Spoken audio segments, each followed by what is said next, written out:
the John Cain Arena. Melbourne United playing host to the Cairns Taipans. Melbourne United, they are without a doubt the hottest team in the competition. Cairns Taipans, they will be hungry to get back on the winners list. Just absolutely wow. What a first half. I'm really liking this energy from the Taipan squad right now. They're everywhere. They're getting hands on the basketball and making it really difficult. Oh my goodness. Oh, what a play from Chris Golding. Maybe the assist of the year. The Taipans have put on a show. Beckerman is ropeable. They were down 20, Melbourne. They got it back to 12 here as we start this last quarter. Dellavedova for Golding, who's ready to go with the 3-ball. Cairns by 7 against a closing Melbourne. Oh, Roberts. Pat Miller knocks down another 2. He's got 30. The Cairns Taipans have come up with their biggest ever win against Melbourne United.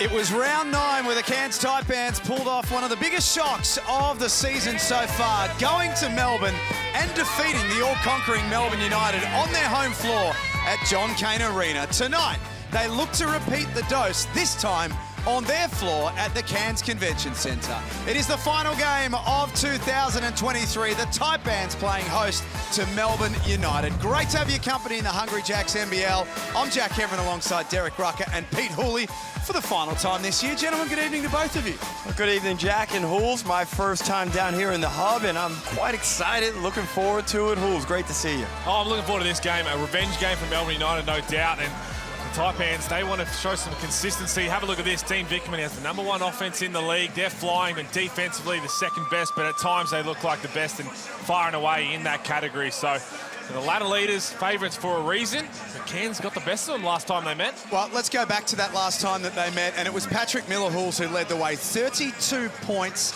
He was plus 22 in that game. He was dominant. He was, and again, we so often think when we talk about how good Melbourne are defensively, it's because of their guards, right? Shea Ili sets the tone. Matthew Dellavedova, we saw there trying to guard him, and Flynn Cameron comes in. He just had his way with them. There was no answer to stop and slow down Pat Miller, even here on Shea Ili, probably leading candidate for Defensive Player of the Year, and Pat Miller got to where he wanted to get to over and over and over, and they put up a mammoth score on Melbourne. And Ruck, I think you were talking about it. I don't think his usage rate is enough. But how good he is, I don't think it's enough. And that's correct. I said that during the week on NBL Now, and I think they've got to find some way to get him more involved, especially we need to shut down Shea Ili. But look here, Tajir McCall, I thought he was one of the strong players the other night in that disappointing loss in Sydney. They looked lifeless. They looked listless in that game, and Tajir was one of the few guys. We know he's a high-energy player, but against this Melbourne United team, can he remain efficient as well as energetic? One thing with the Taipans is we've seen their very best and we've seen sometimes their very worst across the season. These two, when they combine, Pete, the numbers stack up. When they play well together, good things happen. Yeah, and no surprise, they've been best mates for a while. And I'm wondering if this is the most control and poise we've seen Tajir McCall play with since he's been in the NBL. Whether that's just him understanding another year under his belt, or whether it has a whole lot to do with Pat Miller being alongside him, slowing him down because he's been enormous. To Melbourne United, Ruck, there's Chris Golding, 18.5 points a game. Highest numbers since he was a Melbourne Tiger in 2013. Hard to imagine that at the ripe old age that CG is of 34, make that 35, he's having the form that he is right now. Well, when you look at most intelligent players in the NBL, Pete, I've got him at #2, and that's also where I have him in the MVP contention at the moment. He's having an outstanding year. He's shooting the ball over 40% from 3, but what I like most is that he gets critical points. If he has 17 points in a game, all 17 were vital. We talk about shooting the ball well. Chris Golding has always shot the ball well. Ian Clark, he's having himself a season. Look at those shooting clips. It's unbelievable. I mean, this is why Melbourne United were so quick to try and jump on him and bring him back and entice him to join their club. He's right now the runaway leader for the best 6 man. There's no doubt about that. And not just the clip he's shooting at, but he is instant offense off the bench. What he did in overtime in this game against Perth was astounding. And this is just the kind of player he is. He came with that reputation, and still speaking to some of the Sydney Kings teammates that he was on, they don't think they would have won a title had he not been the player who joined them midway through the season. And I'm not saying they are unbeatable, Melbourne United, but when he's cooking, they're as close to unbeatable as you can get.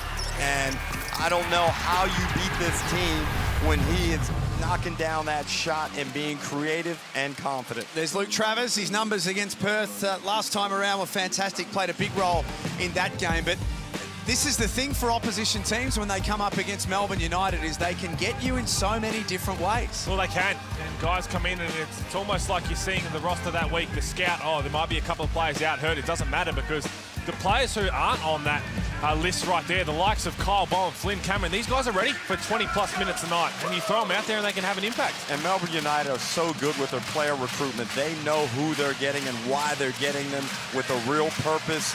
And Jack, New Year's Eve, I played the first game up in Cairns 20 years ago to date. I didn't have any more hair, but I was certainly a lot younger and a lot sprightlier. Well, a little later on, we might see the jacket that you've rolled out for New Year's Eve, Ruck. It is a party jacket. Thank you very much. Unfortunately, there'll be no partying. That's one of the prettiest things I've ever seen. Not a chance I could pull that off, Jack. No way. No way. Our senior officials for tonight, Michael Aylan, Mitch Hare and Daryl Millard. The last game of 2023. We've just seen Illawarra record another victory. It's important for those teams in the middle bracket to keep winning. And we include Cairns in that conversation. Wardenberg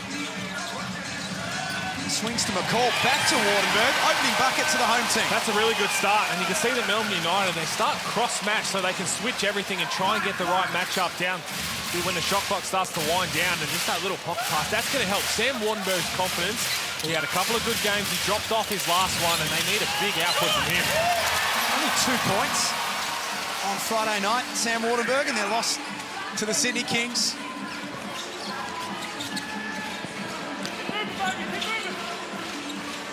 Nenga will hand off to Bull Qual. Got away from Golding. 4-0 start. I like how he's been penetrating a lot more over the past few weeks, Pete.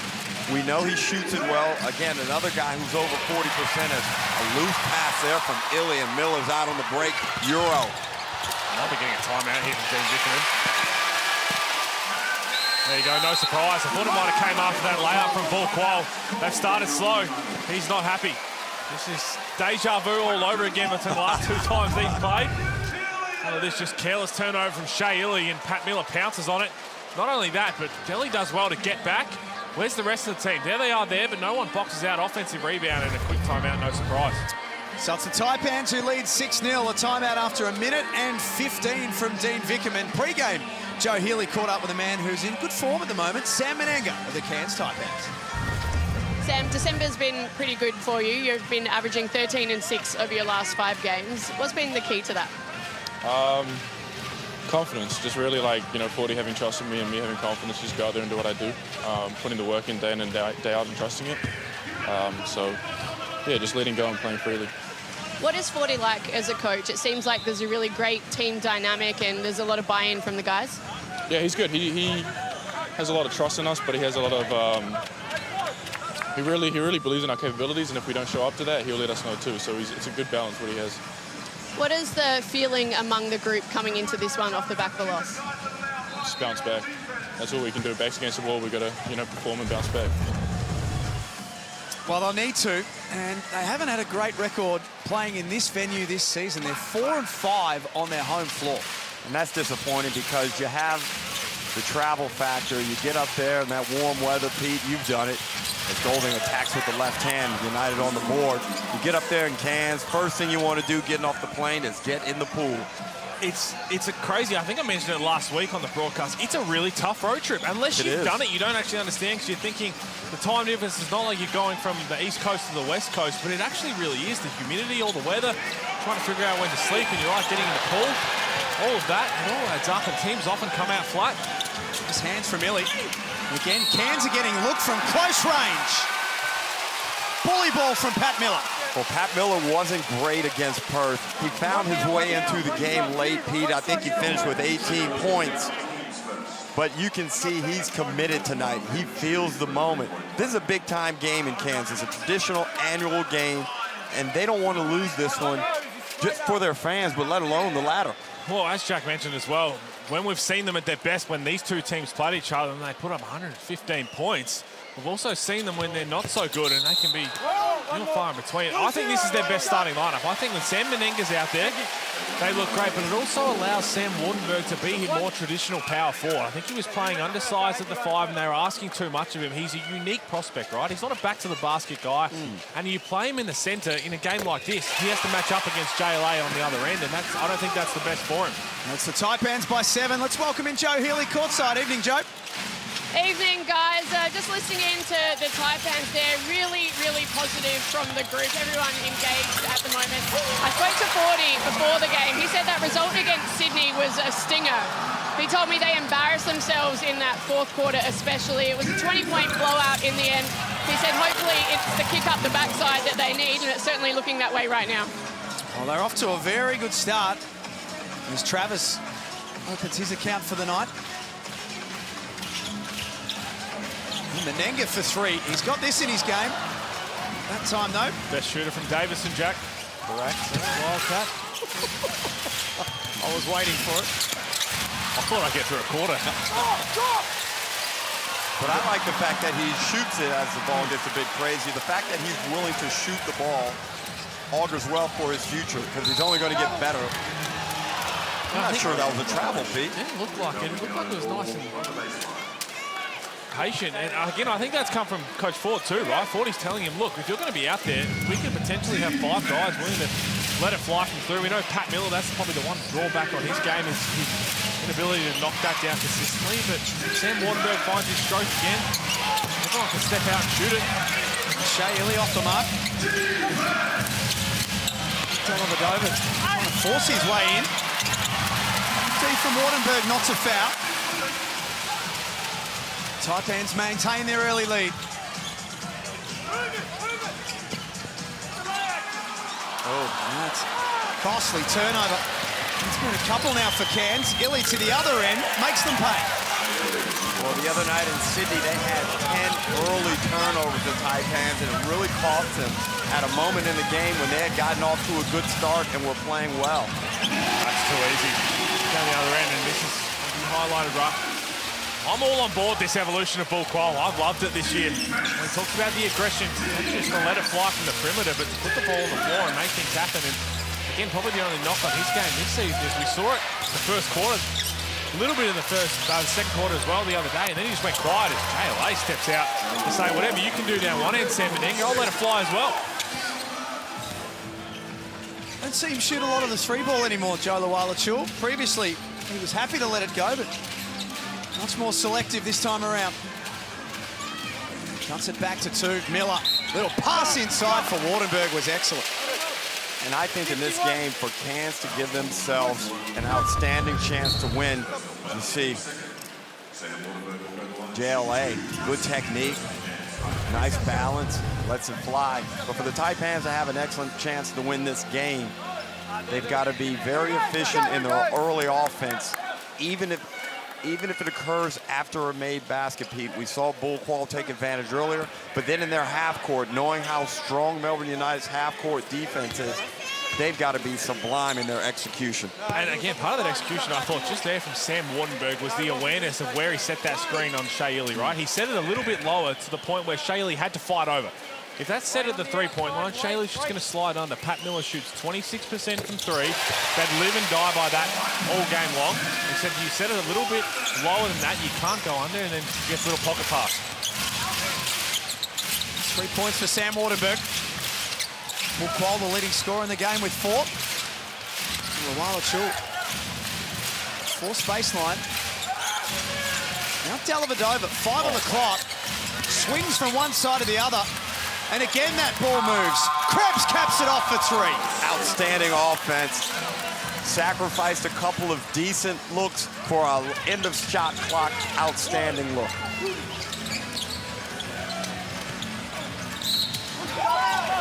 Call draws contact. Now look at this on the Harvey Norman replay. All we missed is the first skip pass from Delhi, which is a thing of beauty, and then Luke Travis putting it on the floor. It's pretty well defended, just better offense. Hockey assist to Delhi. Sling to the corner, down the other end, McCall. It's hard because you've kind of got to respect he's shooting the 3-ball 34% this year, so You have to kind of show him a bit more respect. And the problem is when you're a guy like Delhi, a guy like Shaley, who only knows one way to play, right? You see your player get the ball and you want to close out hard, get all up in the grill. Well, that's going to play into the likes of Pat Millen to Jim McCall's hands to be able to get past you and potentially draw a foul. So 6-0 start for the Taipans.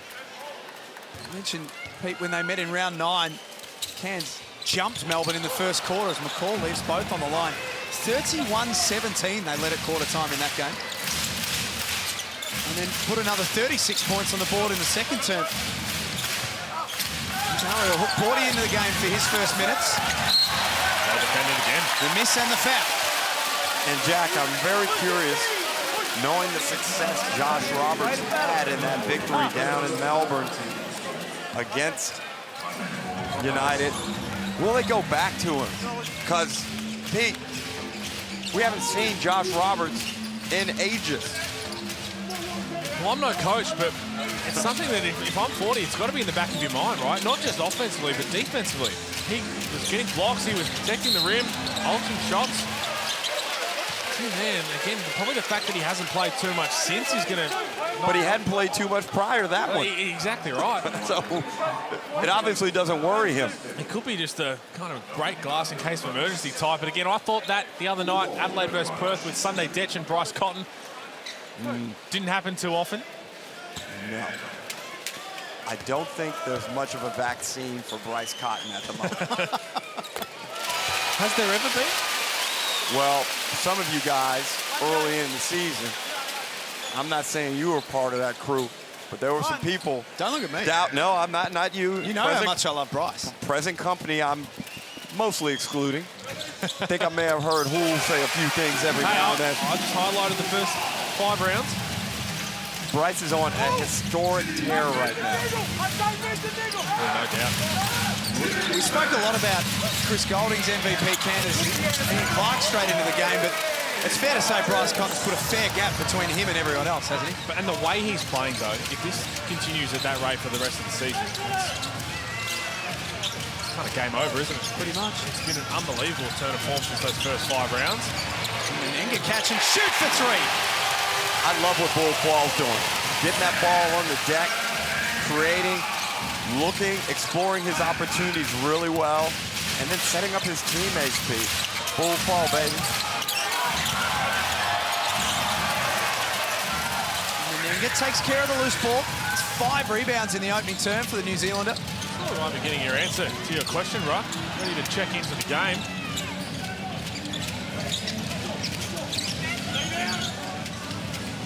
Qual trying to find Menenga. It was knocked out of play by Clark as the Taipans lead by 3. Is he coming in from Menenga?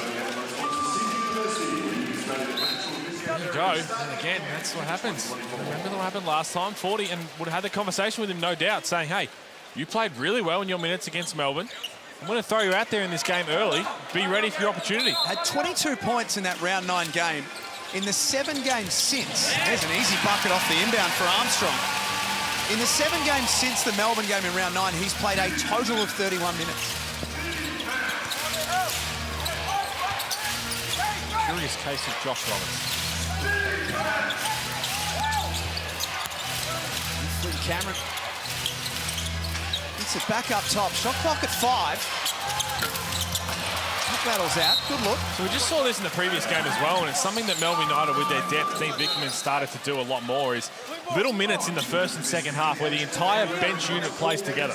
We don't see it a whole lot. We normally see, okay, teams are going to keep a couple of starters out there, but this team practices with each other every single day, all season long. They have the chemistry together. We saw it from the Illawarra Hawks as well. So often they can get good results. They're out there on the floor at the same time. Cairns are over the limit. Right down here, right down here. Right. I'll get it. In fact, my apologies, they are now at the point with the next foul. You got confused with Ruck's jacket, right? I did. I thought so. I can't stop looking at it. It's incredible. We'll get you a look at it at half time. It's out of this world. Hook Porty. He can't score. Pat Miller reaching in, picks up his first. It's even that one right there from Josh Roberts. That length, just to alter the shot from Hook Porty ever so slightly. Enough to make him miss What did he normally make? I don't have any extra for you, no. I don't have Bulls, any he's a extra. live body.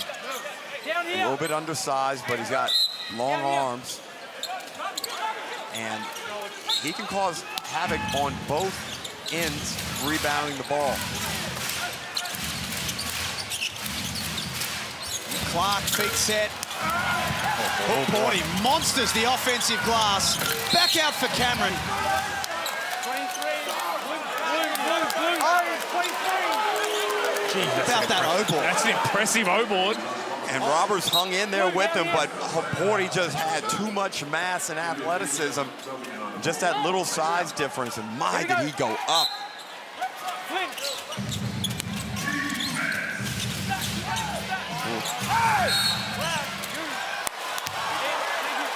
It's called on Pat Miller. That's his second foul. Cairns have picked up 3 fouls in 60 seconds here. Down here, let's go. Flynn.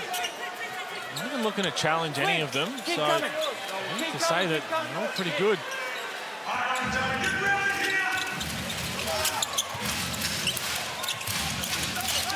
Physical first quarter. Screen set by Hook Porty. Clark can't cash in as Bobby Clintman's into the game. Scoreless against Sydney the other night. That was after having a career-high night against Perth. Nice move, poor finish. Got to be able to come up with something. Get at least on the rim, set up offensive rebounding opportunities. Cameron steps back. Missed his first two. Wants to step into that one and knock it down. 48% three-point shooter on the season, Flynn Cameron. That's the area, Ruck, where Pat Miller likes to live. That mid-range, just really patient. Knows he's got the physical mismatch on everybody. Yeah, Clark. Been hyped up his shooting clip at the start of the game. Hasn't been there early on. Might have to go back to the 3-ball exclusively. The floater game looks like it's been left in Victoria. Minute 30 remaining in the opening quarter. New Year's Eve at the Cairns Convention Centre. It's a big night in far north Queensland. That was a subtle but beautiful move. Stepping away off the curl by Golding. 7 of 21 from the field in the opening quarter as Clinton fires away. Bobby loves playing up there in far north Queensland. Runs away from the bucket with the ball, turns and fires a corner 3.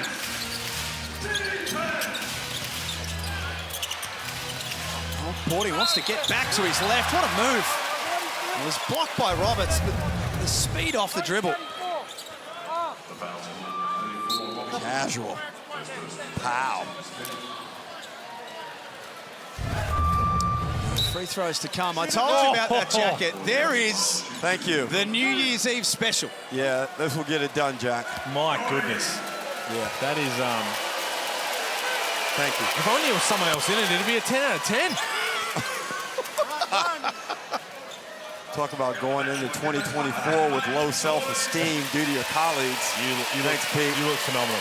You know what? You're our MVP, mate. Thank you. All the MVP chat, you've got that sewn up. Well, I kind of got one under my belt already. Oh, my goodness. My goodness. I just threw him a lob, Jack. I just threw him a lob. He just had to finish it. What was he saying about going in short on confidence? You're kidding, aren't you? I'll invoice you that later, right? 22-19.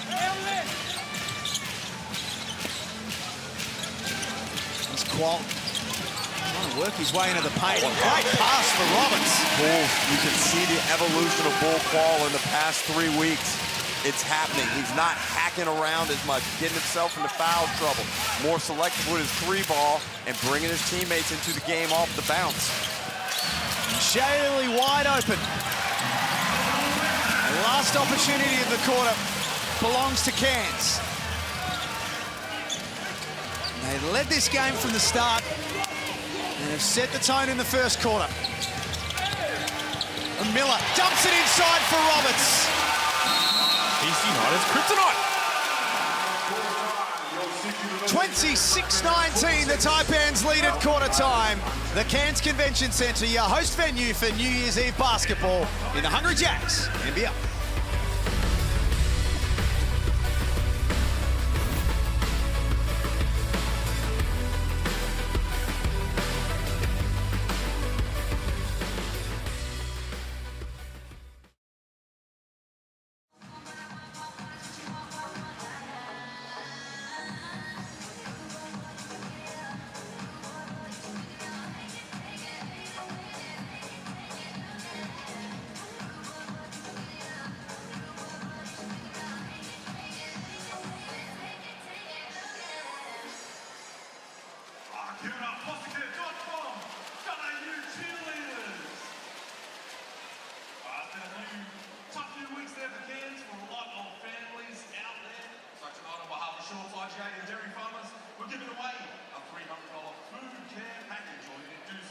on the big screen or the Oscar.com.au cheerleaders are holding. Simply enter your details and you can get yourself a $100 IGA voucher that you can use at Shorts IGA, Tugu Road, Southside Boring, all Redbridge stores, as well as a massive food hamper with all sorts of goodies. The whole family valued at $200. Woo! Locally owned and operated Shorts IGA, along with dairy farmers, give it back to the community that has gone through these past few weeks.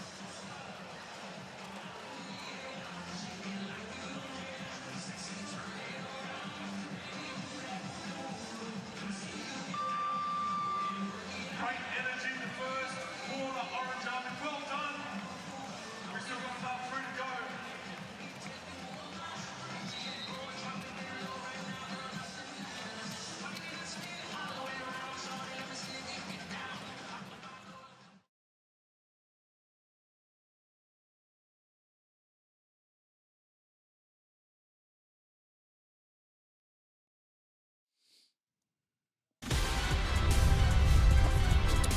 Hot start for the Cairns Taipans in New Year's Eve. They play host tonight to Melbourne United and lead 26-19 at quarter time. They spread the sharing around. Paul Quall is their leading scorer with 6 points and knocked down a couple of big threes late in the quarter with thanks to Mitsubishi Motors. Derek Rucker, Pete Hooley, impressive start from the home team. Very impressive, and you kind of expected this. You knew they were going to come out motivated, inspired after that lane performance the other night in Sydney. Now it's a matter of can they extend this out for another 3 quarters, but in particular, Pete, they need to build on this 7-point lead in this next 10 minutes. Yeah, there'll be a few things on the whiteboard right pre-game, and getting off to a good start, going in at quarter time, feeling good about yourself is the first tick, but long way to go. They've started off the right way. Melbourne United have won their last 6 on the road, so travelling holds no fears for them as Dellavedova with his first field goal. And that's a good one for Delly. He's had a rough couple of weeks with his efficiency, but to get a nice little floater and see it go in, I guarantee you, Pete, he knocks down a couple of threes now in this game. Time to get more aggressive, you'd think. Paul Quall turns that one over. Throws that one out of bounds. Let's get over to Joe Healy, courtside. Yeah, thanks. I was listening to Melbourne at quarter time there. A focus for them was slowing down the Taipans transition game coming into this. Dean Bickerman just said there defensively they're not helping each other enough. They need to work together. And he said they need to be more disciplined with their foul game. And Clark in the mid-range. That's there all night if he wants it. Here's a what? He wasn't shy in the first quarter either. He's 2 of 6 now. Doesn't look good, and Cairns might have to try to change that up somehow, because I know he's missed a couple, but if he continues to sit in there, well, he's going to eat in there for the rest of the night. Roberts. Clinton back to Roberts. Put him in the keyway for too long. Well, stepped out of bounds, but that's what I thought it was. Take your pick. Michael Allen could have been a 3-second call all out of bounds, but he's looking active. He is. Well, he's a live body, and he's going to sit down. And therefore, there's no need for me to say anything further about it. Would have to be. That would have to be a pre-sub. That's his leash isn't that short. Well, from 40's point of view, you've seen him go in now and give you good minutes, so it gives you confidence as you can get him back out there as Clark continues his personal basketball game. Interesting pass. That's the physicality off the ball from Paul Quall. I knew this game was going to be electric. People were kind of downplaying the significance because of the way Cairns have played in their past 2 games, but we know in this league, teams rarely play poorly if they have this level of talent for longer than a week. You're right, and this is also on the flip side. Like, teams know they have to bring their best against Melbourne United right now. Cairns would have had this game circled as one, and okay, we match up pretty decent against them. Just go in there with the ultra confidence. Only lost the 3 games for the season, Melbourne. Miller knocks down 2 more, takes himself up to 5 points. We saw that replay of Paul Quall, and again, even right there. Foul. Check. Yeah, that was a foul, but I think he has actually over the last few weeks, as Delhi gets another one to drop. I think he's matured in that aspect of not doing too much on the immediate first quarter, where he picks up a couple of fouls, just being really aggressive. I do think he is very physical off the ball, but it's kind of who he is. And I am more impressed that I didn't think he had that capability to really pull it back. Let's take from Wardenberg. So, we've spoken a lot about Cairns and their win against Melbourne, but then we've seen some performances. You've only got to go back to the Sydney game a few days ago. Perth, they left one there that they possibly could have won. What is it that's stopping Cairns from being a top 4 team as opposed to being a potential play-in team? Well, I think the injury to Taron Armstrong early in the season really altered the playing composition and what 40 had intended to do coming into the season. And you couple that with Sam Wardenberg kind of experiencing a sophomore slump early in the year. Bull Quall also missed a good portion of the preseason. And these guys were all thrown together afresh. So when you put those factors together, well, okay, that's probably why you're getting this inconsistent play. I think, to that point as well, I think they've let their offense dictate their overall gameplay too much. You look at the first part of the season, offensively they were all over the shop, but they counted on their defense to still get results, right? They were still the second best defensive team in the competition. Now you look at the last 5 rounds, Stelly tries to get another floater to go, and JLA's going to clean up that miss. The last 4 to 5 rounds, offensively, they put up 115 on Melbourne United, but they still gave up 100. Their defense has just been nowhere near as reliable, and that's what hurts under an Adam Ford system. We don't often see that. Normally, they're thinking, okay, our offense, as Ruck said, we're going to have different players come in. We've finally got healthy. We've finally got role clarity. Our offense will take time. But while we're figuring it out, what can we rely on? Being elite defensively. It just hasn't been there consistently enough. Well, in this game here, Jack, they need to tighten up the offensive rebounding because right now United have taken 28 shots to the Taipans, only 17, and they're particularly getting exposed in the mid-range area and in the paint right down the center of the floor. They've got to tighten that up defensively and clean the glass. Melbourne can either tie it up or take the lead this trip down the floor. So Jim McCall with the 1 field goal attempt so far. 17 points last 2 games that he's played.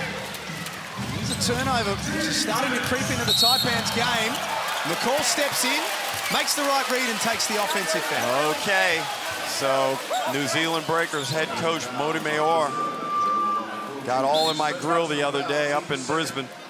I think it was Brisbane. I've been in so many cities lately, I can't remember where I am. Been everywhere, man. Yeah, it's been something else. I loved it, but yeah, it's been busy. You do love planes. But there was a play where Justin Robinson took a charge in the Kings game, and it did turn the game.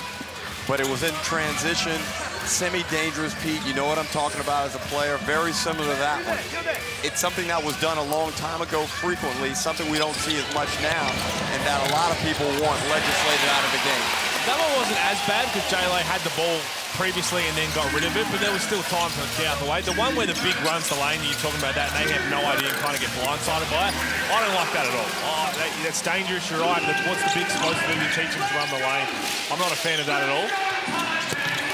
Nanga in 3, in transition 3. Timeout, Melbourne. That's the reason, Jack. I wasn't joking. Best shooters in Davidson history.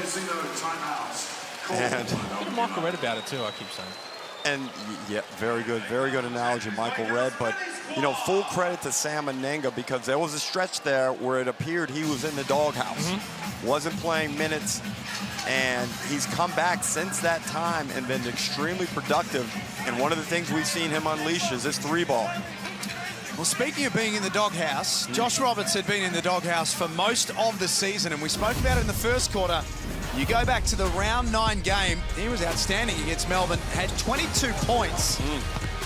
He looked like, well, he looked like a new player because we virtually hadn't seen him play all season long. Electric in that game. He looks like the matchup is why Adam Ford's throwing him in a little bit here. He's got that athleticism, right? With a good amount of strength to be able to impact going up against JLA. JLA, you can put the ball on the floor. JLA's such a tough cover, one of the best bigs, if not the best big man in the league. So Josh Roberts can come in and just try and worry him out of things every now and then, and that's the stat line he put up and just burst onto the scene. And everybody was thinking, okay, he's going to be their main guy in the big man department going forward, and it hasn't been the case, but we've seen little glimpses tonight. Well, since then, because of the way that he's been managed with minutes and whatnot, he's, through no fault of his own, he's almost looked like a one-hit wonder. Well, his attitude has remained really positive. I'm up there a lot for the Cairns Taipans home games, and he's supportive. He's always waiting for his opportunity, and based on performance here, he does a good job of keeping himself ready. Dellavedova drives. Armstrong almost had his pocket picked. On Melbourne United, I'm running that exact same play once again, because Taron Armstrong firstly got lost on Chris Goulding and then got clipped on a screen. If it wasn't for the consumer call helping out. Menenga goes from the bottom of the net to that. You never did that, Davidson. No, I didn't think so. Well, full credit to him for finding seams and spaces to get himself open and to have a look at it. I thought that one, Pete, maybe warranted DHO action. You just knock one down. But, you know, he's feeling it. You want him to play with confidence. Well, the problem is, it'll be there all game long, right? So if he really wanted to, he'd get 12 to 14 up. But you're right, just pick and choose those moments. And it's going to be a foul on Melbourne United. Second one on hook 40. And upon these next few possessions for Melbourne United, Wolves got to get Goulding some quality touches. Well, I've gone into my research lab, right? I wanted to do that. And I'm a bit of a numbers guy. It's Wardenberg. Numbers been down shooting the right corner. Historically, not too much of a fan of playing in this venue. Whether it's the road trip that I spoke about, I know there's one decent coffee shop near the venue. And I will shut up very quickly. There you go. Well, you know, this opportunity, it's a big game. He realizes the occasion, and even though he may not like playing in there traditionally, Pete, he is one of the greatest of all time in this league, and he's only one moment from a breakout game up there. 100%. I think we have two game breakers in this league, right? Menenga for another one. That's short. It's him and Bryce Cotton who can really just put a game to bed, but he's played 22 career games in the Cairns Convention Centre, and he's scored over 20 just 5 times. Luke Travers off the tip in, and very quickly Melbourne have got their game going, and they're within 2. Timeout, Cairns. Look at the Harvey Norman replay. Used the crossover to reject the screen and then was in rhythm, had a good look at it, but look at Travers. Caressed it. Just got so much ability. He does so many things well with that length and athleticism. Wow. He's found himself into the game now, and Joe Healy caught up with him pre-game today. LT, how do you assess your season so far? Your stat line is up. It seems like you're moving in the right direction. Yeah, it's getting there. I know coming into the year I wanted to, sort of bump it up. It didn't start that way, but yeah, just the coaches staying on top of me and being aggressive, and that comes on both ends. So it's really coming together now and solidifying my role as well, so it's been good. You've played with some great players, of course, but I want to ask you in particular about Delhi and Ian Clark, obviously both NBA champions. What kind of impact have they had on you this season? Yeah, huge. I think just seeing the way that they go about it every day has been a good step for me, and a big thing why I wanted to come over here as well. So to be able to learn from them every day, it's going to be a good thing for me, and yeah, still learning from them every day, so it's been good. The Cavs were in town recently. How did those conversations go? What was the feedback for you? It wasn't too much about future plans, which is always a good thing that they kind of do, is sort of let me go about my business at the moment. But yeah, good feedback. Just kind of keep doing what I'm doing, I think is the main message. But yeah, once this season's finished, we'll go from there. I think he's been really good this season. I think, if not one of, definitely his most consistent season to date. After that slow start, he's been terrific and averaging about 13 and 7.5 boards, 35% from 3, and from all the reports coming out of when the Cavs general manager was here, they really liked what they saw and potential to try and get him in some sort of Cavs uniform. For Bull Paul trying to end this run. Nothing like a three-ball ATO from one of your best shooters. Good coaching, excellent execution. Much-needed bucket for Cairns out of the timeout. Illy blocked. And McCall gives it straight back to the opposition. And Clark almost did the same thing. Hook Porty, too big, too strong.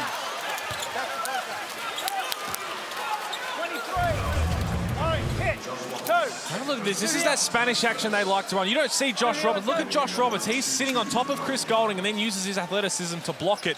That's one way to blow up the Spanish action, right? Is just not let them even get to it and just trust that his verticality is going to be able to stop a layup from occurring. You don't often see a defender like that, but he's just way off the ball. And if I'm Dean Vickerman, the one way you could try and go at that is maybe put the ball in Ian Clark's hands and then run it because he's going to have a floater. So Porty makes the first. You can jump online and grab your tickets to the No Ball Tour next year. NBL.com.au/No Ball. Scotty Pippen, Luke Longley, Horace Grant. Would you wear that jacket? Oh, yeah. I'd wear the full suit. Good. What, there are pants that go with it? And underwear, too, Jack. Yeah. Great job, thank you. Come on, glow in the dark. Just quietly, I might have to get back down to Hobart for that. I wouldn't mind seeing them. That's a beautiful place in the world. You like Hobart? 24, sunny. I didn't see, apparently the sun was only in one other state for Christmas Day. Don't worry about me. I'm sure the JJs would love to have you back, Pete. They're in action tomorrow against the New Zealand Breakers. The news coming out is that Will Magnay is a game-time decision. Orange 23. Based on the luck that Pete brought them, I don't think they're welcoming him back, Jack. I'm 1-1. 1-1. Oh, really? Okay, well, I think Christmas Day carried a bit more weight. Fair call. What a Christmas Day that was. I tried to sneak the Christmas jersey. They told me I couldn't take it with me, and I tried. Maybe that's where my shortcoming. You know, the security cameras like everywhere. I could have worn that today with your suit, and we'd both be looking very similar. Taipans by 4. Hook Porty trying to go to work on Roberts, and does. Ariel Hook Porty up to 5 points to go with 4 rebounds. That's good basketball both ways. Nice D from Roberts, and Porty finishes nicely with touch. Since JLA's been back, I know Hook Porty's usage has been down from when it started, but still don't think we're giving him his flowers for the kind of season he's putting together. And talking about next stars being ready and having an impact, he's been unbelievable. Not just the dunks, but even just the way he sets screens, all the little things he does that contributes to winning. And you can just see how much of an impact he could have on an NBA roster. Clark short.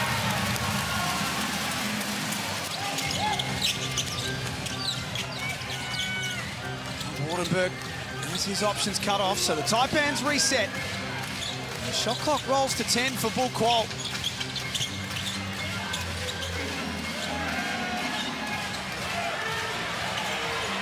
McCall has lost all awareness of the clock, now forced into something really difficult. Basket won't count.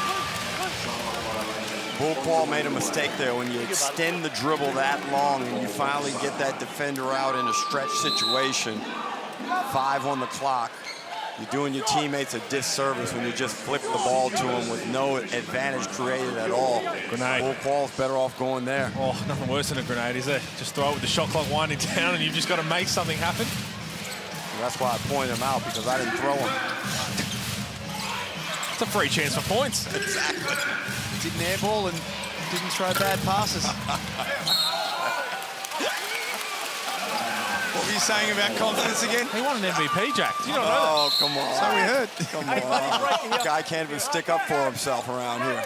I do love, again, we keep talking about Bull Qual. He's got the 9 points in this first half. Do you think, Ruck, that his free agent value has increased over this period in the first half of the season, or is it around where it should be? I think it's where it should be, but it has increased. I mean, how do you not look at that guy and think he can't make you better?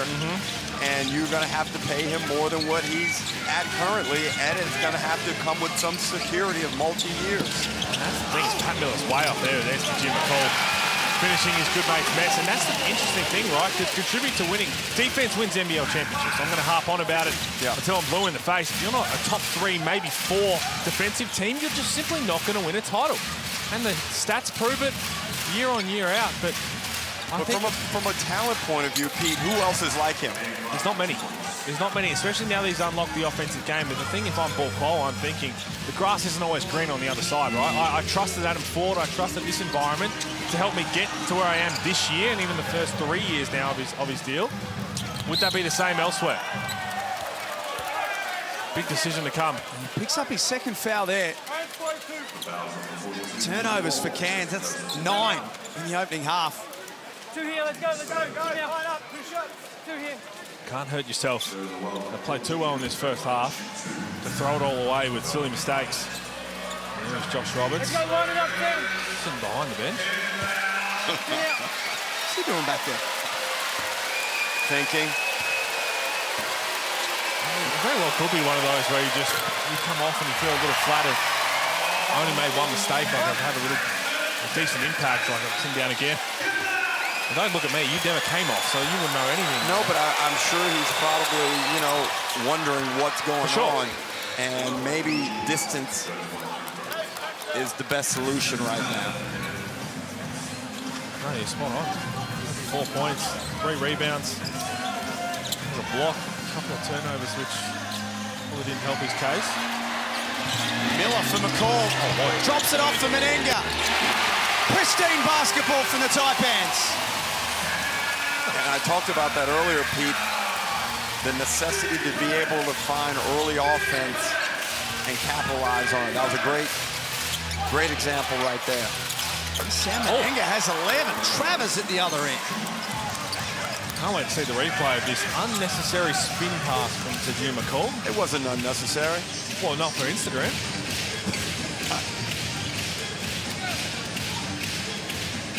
Melbourne should get another look at things.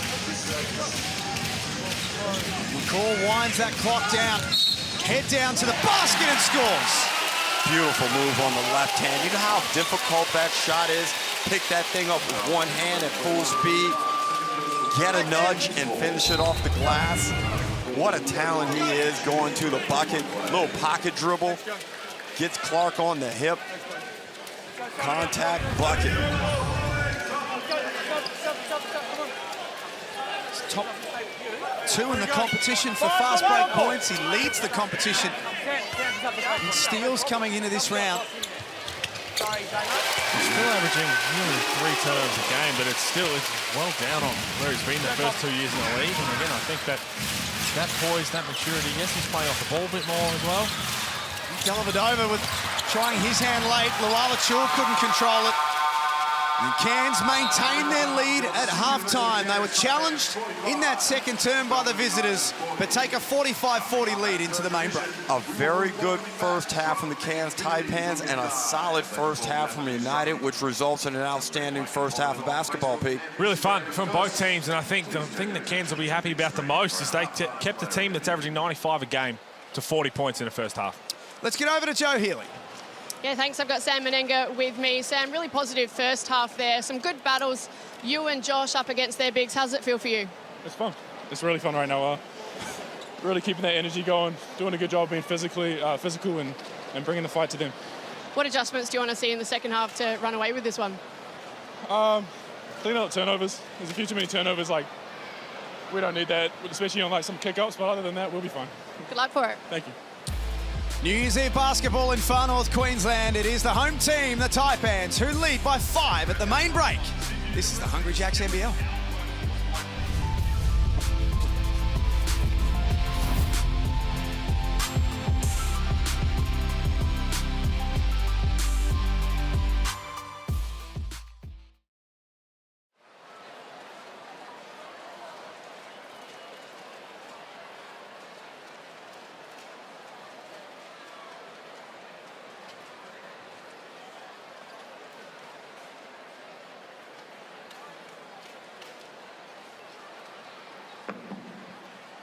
Orange Army, let's please welcome Drum Infinity Mugendai as they perform their famous Japanese drumming.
I'm Patrick Miller. I'm from Chicago. Basketball began for me when I was 6. What you get from hoopers who made it out of Chicago is people who's focused and, disciplined and determined. When I met some influential people in my life, Taj ended up transferring to Tennessee State as I was graduated. And I was able to meet him when he transferred, and so I think that was like 2015, so that's 8 years ago. So I met him then there, and I always was around. Now we all like family in the circle. We train together, group chats together. So he was at my wedding, so it's just family, and I'm glad I'm here to play with him. I never played with somebody I'm that close to on a basketball, on a professional level, rather. We are watching import buddies play together. Two guys that know each other very, very well. He's a great dude, genuine dude, family dude. I can't say enough good things about him, but he also turns me up and he also makes me want to be better. Tajir McCall, he will coach the team. Adam Ford will sit that one out. So we're going to see a different looking coach today. Him coaching is I'm proud. He did a great job. He got a lot of knowledge, and so it was real beneficial for the team. Makes me want to be better, and he holds me to a higher level than I hold myself to, and you need that around you to be the best person and player you can be. That's really like my big brother. It's hard to explain, and it just happened organically, and those kind of are usually the best relationships in life.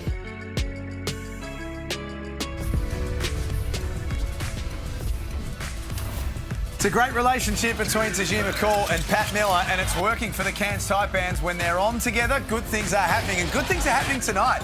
They lead 45-40 at halftime. Outstanding. And I mean, you look at those two guys, they're two of the most talented imports in the competition. They're fortunate enough to be able to play with one another. And when they play at the level we see them at today, Pete, you get these types of first halves from the Cairns Taipans. Yeah, exactly right. And again, I think 40 right now will be so impressive what they're doing on the defensive end, and that's the key. That's the key to beating Melbourne United. Sam Menenga's been excellent in the first half. Our Hungry Jacks highlights revolve around him. 11 points, 4 of 7 from the field. Yeah, he's been terrific, and this is kind of the aggression they wanted from him. Yes, Pat Miller's going to put points on the board. Bobby Clinton has his games. He's been a bit up and down. Same with Tajir McCall, who in their big man department, now that Sam Wardenberg's had his struggles to be consistent this year, is going to be able to put points on the board. They've found it now with Sam Menenga. Remember the game against Sydney on this floor? He came out and just looked ultra aggressive, and good things are happening. Well, I think the only thing he needs to add to his games is a bit more back to the basket work, be able to get into switches and get that ball down on the block against a smaller opposition. You see right there, he's 3 of 6 from outside the 3, which is fantastic, Pete, don't get me wrong, but he can't rely on that to be his primary diet. 8 rebounds as well on the first half. The big story, though, of today, not only is Illawarra winning in the earlier game, but it's Gary Brown. Last night against the Brisbane Bullets, a complete brain fade, to be honest, just lashed out against Aaron Baines. It's gone to the review panel, and he's accepted an early plea and fined $1,550 for striking Aaron Baines. Firstly, let's take a listen to Mike Kelly, the coach of the South East Melbourne Phoenix, post-game. Well, yeah, I was surprised. I'm always surprised when someone does something out of character and that goes to the detriment of their team. It just,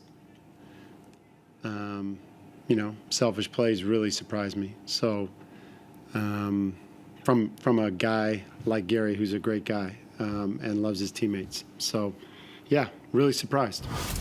The incident was assessed as intentional, medium impact and low conduct. I must admit, I'm very surprised. I understand, as you said, where it fits on the table in terms of the tribunal. That's where that outcome comes from. But obviously the Baines situation was dealt with differently with the code of conduct. But one of the times of Baines' 1-game suspension was a hit on Lat May, and so I'm a bit shocked as well. Plenty more to talk about that and plenty more to come in this game. 45-40, the Taipans lead Melbourne United.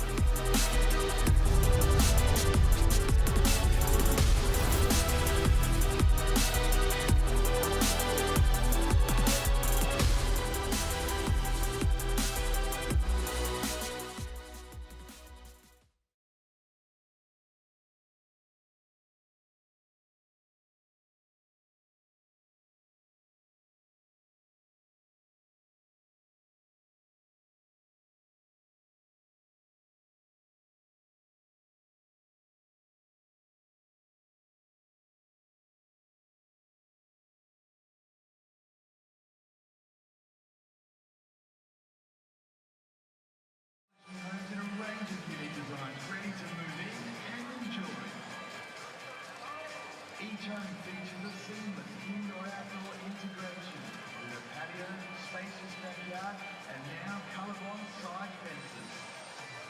Enjoy quality streetscapes thanks to the full landscaping and auto irrigation in every house and land package. And only minutes from your front door lies the pure shores of Clifton Beach, where you can relax and unwind with family or friends by going for walks or spending quality time together. Make every day feel like a holiday. Contact the team at Ken Cross Homes today.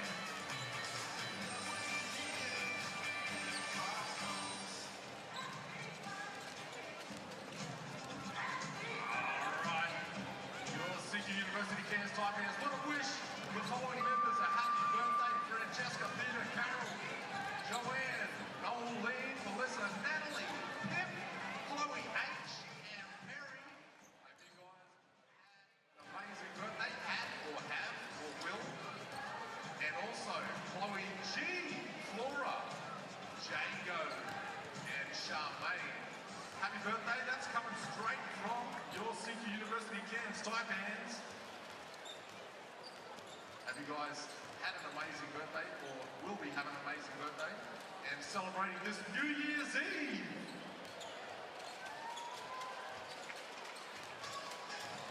It's time to play. Hey Muds, what's the prize? That $50 gift card is up for grabs. All right, we're going to Hey Muds, what's the prize? If you think this pool ring is $5, dribble. If you think it's 8, show me a dunk. If you think it's $5, dribble away. We're going to find out what that price is in a moment. What does it say? What does it say? Oh, yeah, it's $5. Pretty ribbon. You guys are dribbling? Yeah, we got a dribble.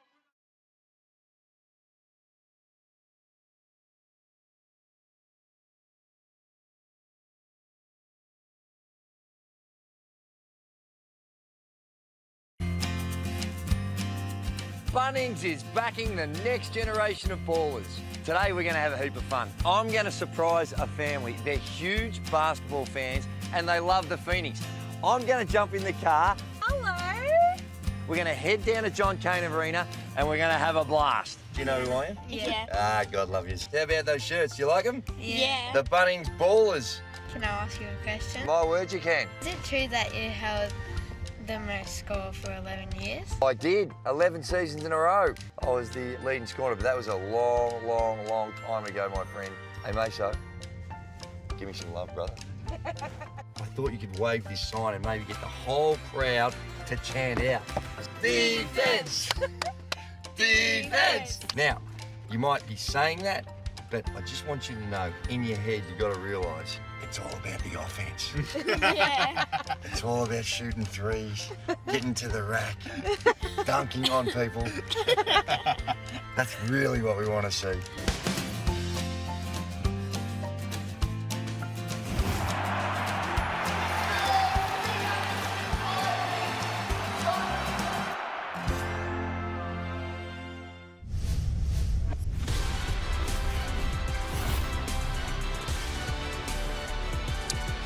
Great to have your company for New Year's Eve basketball. The Cairns Taipans leading the way over Melbourne United, 45-40. Pete Hooley, Derek Rucker, Jack Heaven and Joe Healy, your call team for the last game of 2023. Ruck, before the break, we were talking about the Gary Brown incident from last night and the way that it was assessed. Your thoughts before we get this one back underway? Just absolute poor conduct from Gary Brown, knowing the significance of that game and what he meant to the team as they were trying to make the comeback. And then, you know, what happens today, you take the early plea, which is a smart thing because I don't think he really wants to go down that road and get further investigated, Pete. Spot on. There'll be a talking point for a few days, I would say. Right now, I've got the feeling that that was a very unpleasant locker room from Dean Vickerman. I think it takes another three ball. He's 7-3 attempted because they seem to be in first gear right now, don't they, Melbourne United? Just kind of coasting along and thinking that, okay, Cairns will come out with a good first half, and they won't play like this in the second half. Some teams also just get locked in to play against you, right? There've been a lot of 3-second calls lately. Heavy feet, a bit of Christmas food still, just a little bit slower getting up the key. Around. Looking for some bunnies in the paint. They are an outstanding second half team, Melbourne. With all available quarters this season, they've won 22 third and fourth quarters and lost 10. They've got such a great ability to close games out. They're going to come from behind tonight, though. It's too easy. Talk about their defensive pressure, but Pat Miller just turned the corner, got to his spot. If it's not a floater, he's just going to rise up and shoot his mid-range jump shot. That's where he does his most damage. Golding feet to Lala Chul.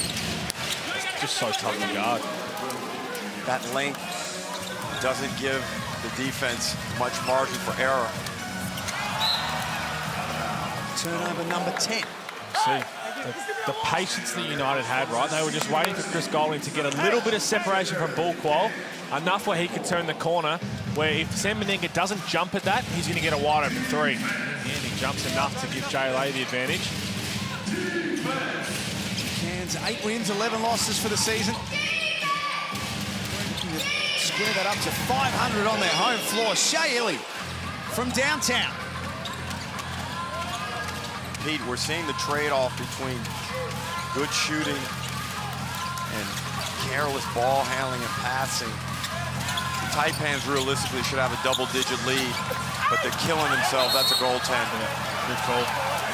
They're hurting themselves with the 10 turnovers, Jack. Tell you what, this very well may have been blocked first and then blocked again, which was the goaltend. Going up, still has a chance to go in. The referee just said it still had a chance to go in, which is false. Yeah, that replay was interesting. It was. Oh, I thought in live play, I thought 100% it looked like a goaltend. So if he would have caught that ball off the glass instead of smacking it off the glass, what's the call? Well, we will never know. But it's, you know. Yeah, I'm 100%. I hear what you're saying. 2 points the difference. Miller pushes that lead back out to floor. He's now into double figures with 11 points. And Jack, he can get that shot anytime he wants, and there's nothing really you can do to defend it other than, as Pete likes to say, pray. Second Taipan into double figures. Lala Chul getting himself busy. Not that time, though. Strength of Sam Meninga. They've got bookends of strength on their starting five. You've got Pat Miller, point guard spot, and Sam Meninga. Only one of them lifts weights, though, believe it or not. I can't believe it. Sam Meninga apparently can't get out of the weight room. Just you can tell. 24/7. Also, Pat Miller cannot lift weights because he puts on muscle too easy. So, nice problem to have. It's Josh Roberts sitting down at the moment. 51-47.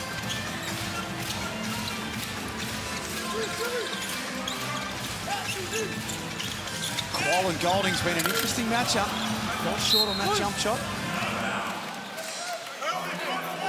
If you have just joined us earlier tonight, the Illawarra Hawks continue their winning ways under Justin Tatum. 91-84 winners over the Adelaide 36ers. They're handling their business exactly like they're supposed to against teams that they're supposed to beat. You go out there, you're on your home court, you get a weak team, Adelaide coming in the house, and you put it right to them, step on their throat. Lala Chul misses from underneath. Travis can't score off the tippy. Oh, they're scraping right now. And again, this is just a good effort eventually to come up with the ball. And if you're ball qual, if you're Cairns right now, so Chris Golding has the 5 points, your job's not done. Because as you mentioned, Ruck, and we've seen it his entire career, it only takes a 2-minute span to this game completely swing and almost be out of touch. They've just got to stay locked in.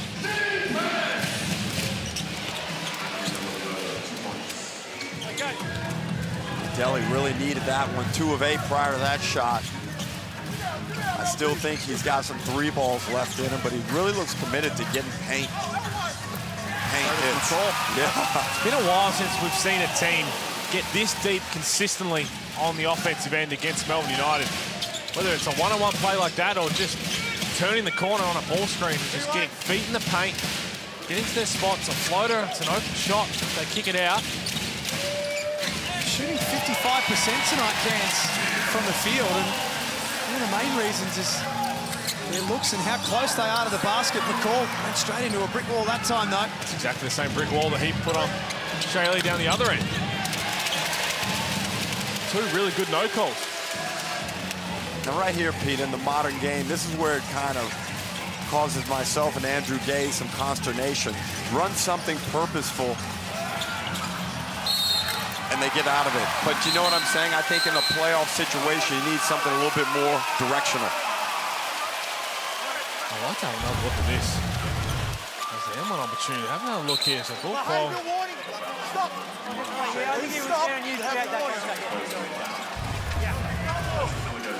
Chris Golding was adamant. He was elbowed in the face. There's the baseline view will be the one to tell. Who is that? Well, CG's mad now. Here we go. Chris, you've made your point. Turn away and leave.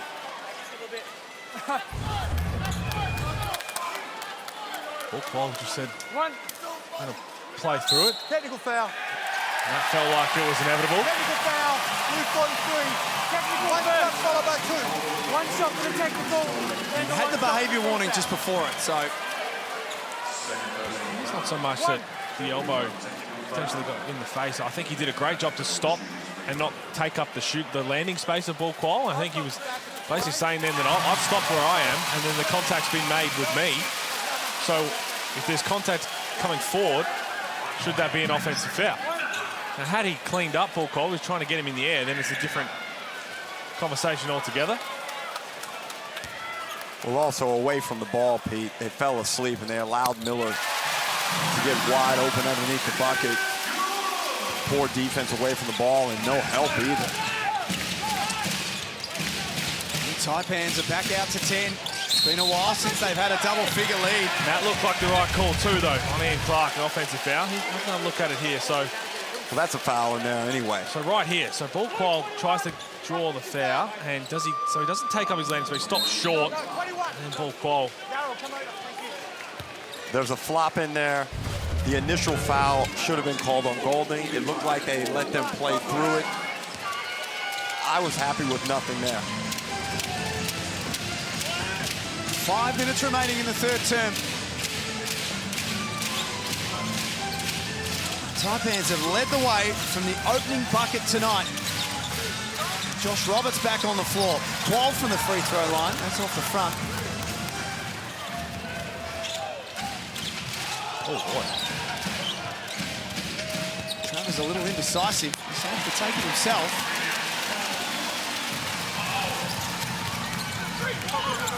That's not really where Melbourne's at their best. No pass offense. I know he was trying to get rid of it initially. Probably really got away with a carry. Taron Armstrong. Straight at the body of Porty, and that'll be his third. And frustration really starting to creep in now for Melbourne United. And it looks like they've drawn the ire of the referees, let's be honest. Oh, I didn't see a whole lot of that one from Porty. I think we're going to get a challenge. I thought that was pretty well defended. He's very disciplined. You know who you can't mess with on referee crews. You got to let some guys be. And Michael Aylen is not one of those guys you want to mess around with. We've got a coach's challenge on that last call. Melbourne United want to take a closer look at things. You mind going on that side, bro? And I think that comes a lot from, I was just saying, Dean Vickerman knows that Ariel Hook-Porty is very disciplined in those plays. He jumps straight up. He doesn't really put his hands down and just tries to say, if you're going to try and finish over me, I'm stronger than you are, I'm more athletic than you are, so good luck. He knows that the only thing that can hurt him is if he pulls his hands down.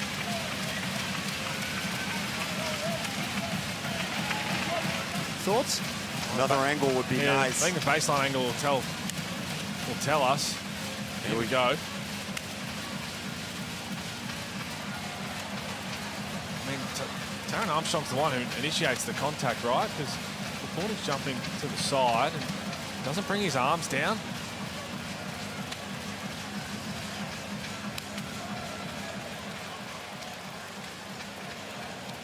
That's a really tough play.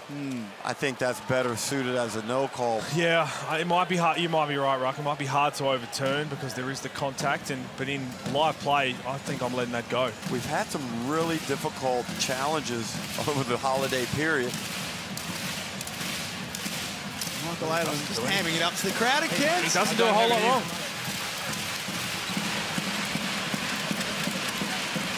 Jumps vertical and uses his strength. I think he might be all right here. Can the production please stop talking? Can you go again, replay center? Okay, Michael.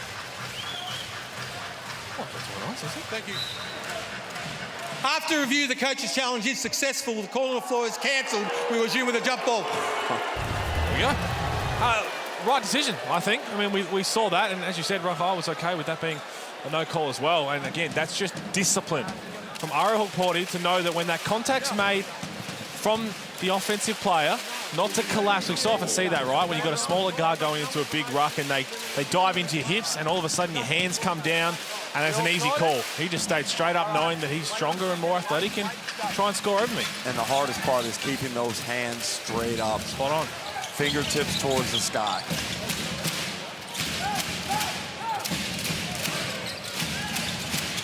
Golding put the 3-ball away.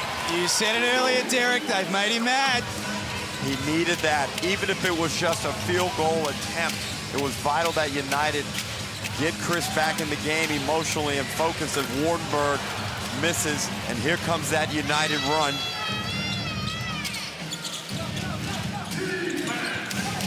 Clark and Golding on the floor together. They run something for him. Uh-oh. Back-to-back threes for Chris Golding. Uh-oh. Be careful to poke the bear. Not poke it. Harvey Norman replay. So Jim McCall just fell asleep. He was trying to pre-switch. Well, you just can't fall asleep when you're guarding number 43. You just got to stay locked in. And this one right here, great job by the savvy veteran, Dellavedova. Gets it to Bubbles after he just knocked one down. It's a 65% probability in that situation, Pete. I don't care about the numbers. 65% of the time, it works every time. So it's back to 4 the difference, and Chris Golding is having himself a season. He leads the Mitsubishi Motors three-point shooting tally by a considerable distance. That's now 79 makes for the season.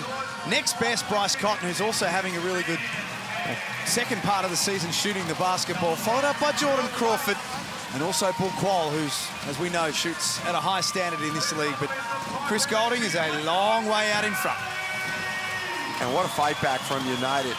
All based on that Dean Vickerman challenge that could have really changed things in Kansas' favor. And this is a sign of a championship team. That's what they do. They lock in when the moment requires it most.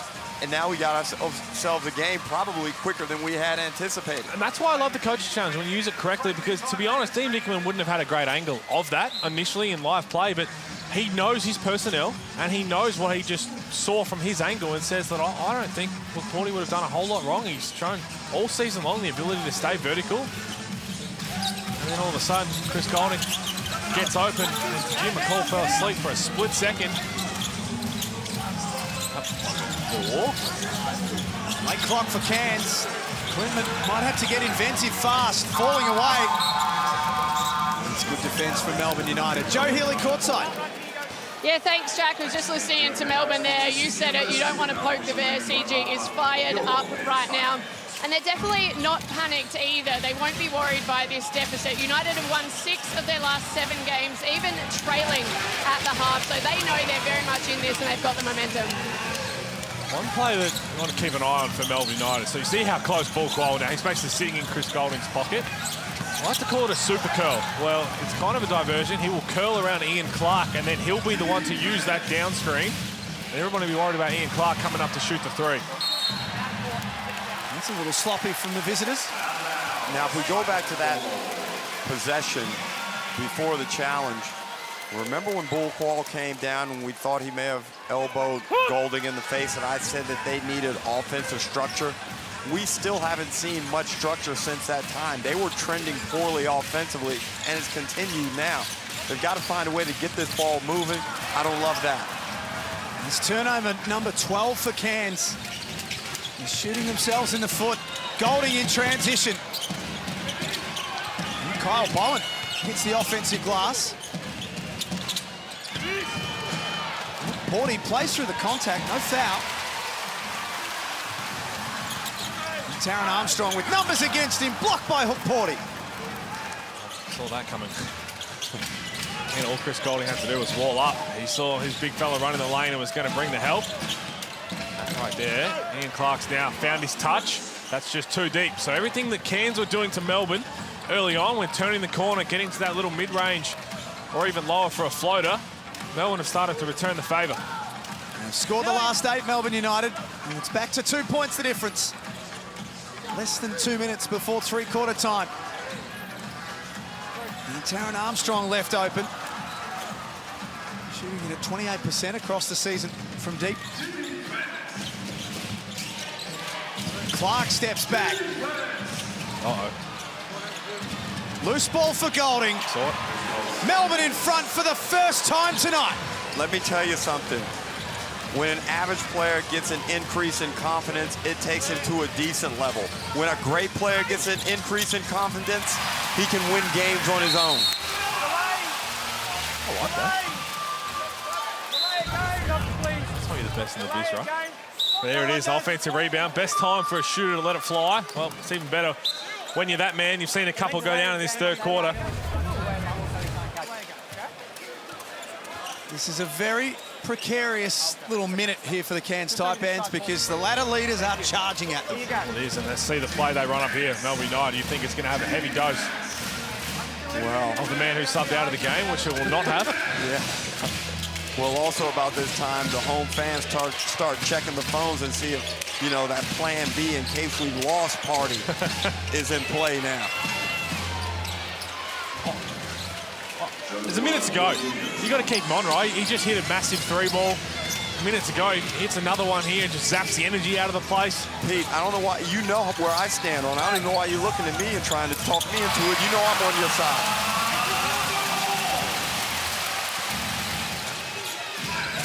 A late bucket for McCall. While Achul thought about it, it's in deep. And he'll be shooting free throws. First foul on Sam Menenga. And again, so J-Lay's hit a 3-ball, hasn't taken a whole lot this season. Tajir McCall does not need to be jumping out at that, right? You've got to close out short because you put your team, you put Sam Menenga at a disadvantage by letting J-Lay get past you and get downhill. Pete, you're asking a lion not to eat meat. Tajir is going to play aggressively and go out there, and you're 100% right. Could you lead with that next time? I'm sorry. A bit dramatic. Look what I'm wearing. Theatrical. That's a very good point. I hope you don't go to the fireworks later because no one will know where to look. Real sort of the American Dream Dusty Rhodes sort of territory from you. The shot clock's been switched off.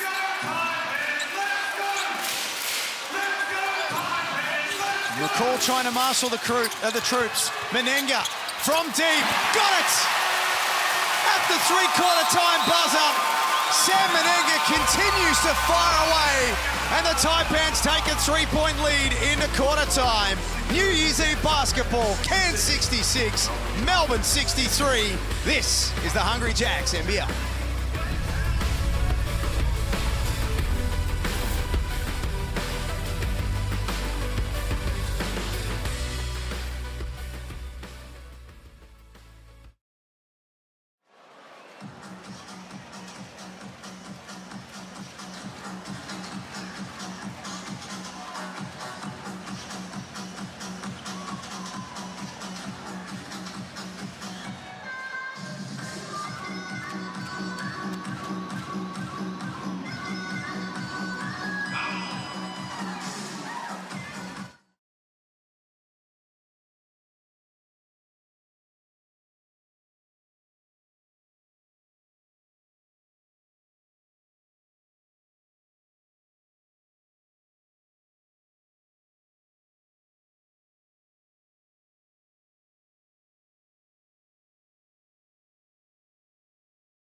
Game's up for grabs. The Taipans lead by 3, 66-63, but Melbourne United made a charge in that third quarter. With a quarter remaining in this one, we have got ourselves a game. Derek Rucker and Pete Hooley.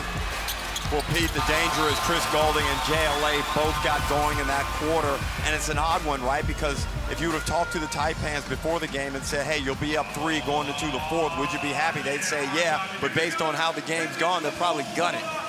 Oh, for sure. I mean, other than, what, 4 or 5 minutes in the third quarter, they've been the better team. Outstanding first half. They played really well defensively.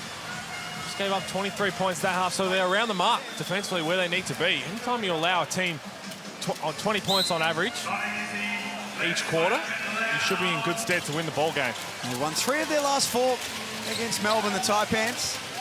There's not many who've been able to say that in the last couple of seasons.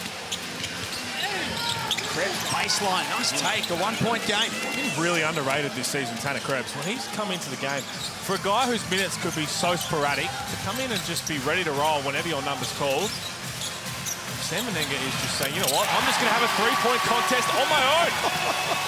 Letting it fly, the lefty. Great day to be a Wildcat, as we say. What do you say? 5 of 9 for the ex-Davidson Wildcat. Steph Curry, who I say. Opening minute of the last quarter. McCall got to the free throw line. 13 points now for Tajir McCall. Can throw a couple of early right hands. Exactly what you wanted to see coming out in that first minute. Getting good quality looks at it. Menenga's feeling himself, so I didn't mind that 3 that he got up. Can they put another stop together right here on this possession? Sean Dean Bigman reviews this tape. He's going to talk about how often just turning the corner. They just keep getting to their spots. We just haven't seen this for such a long time. Menenga pulls down his 10th rebound, 17 and 10. He's having himself a night. Tajir McCall is through the body of Malala Chul. He's the big fella.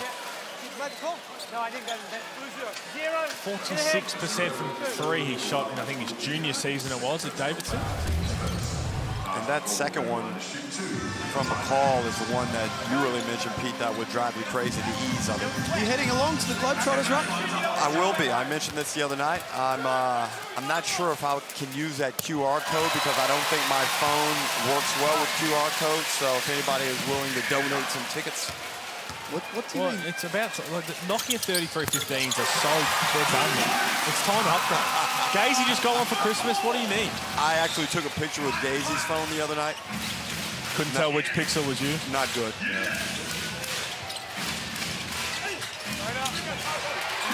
That's a great wall up from Ball Paul. Sam Menenga's running to the corner. Here's Menenga running the floor. Good hustle from Shea Elliott, even though he drew the foul. Came from some distance, could have easily given up on the play, Pete. Look where he comes from. He stopped the ball, and he got back to give up an easy 2 because Kyle Bowen fell down.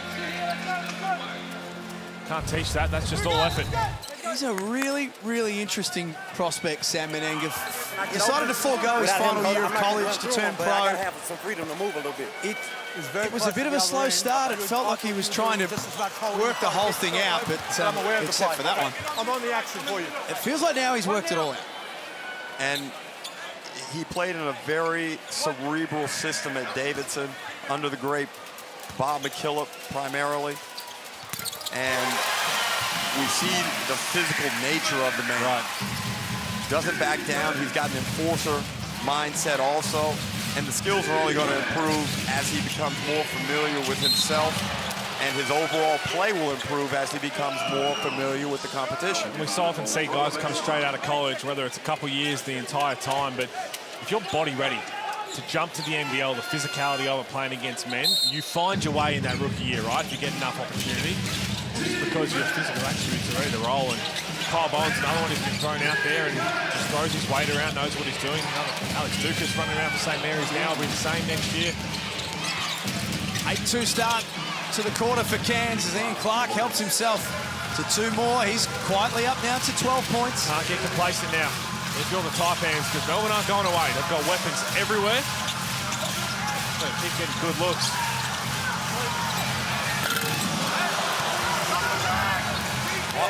I didn't have Sam Menenga attempting 10 threes on my bingo card tonight, Ruck, for New Year's Eve. Oh, boy. So Ian Clark was talking to the referee before during the free throws about how he's saying that he gets no freedom from ball call off the ball. He's saying, I'm getting held every single time. Bryce Cotton had a similar complaint a couple of weeks ago. Nathan Sobey. Most people do. Behaviour warning, bench. Behaviour warning, bench, Cairns. Adam Ford just picks up a behaviour warning.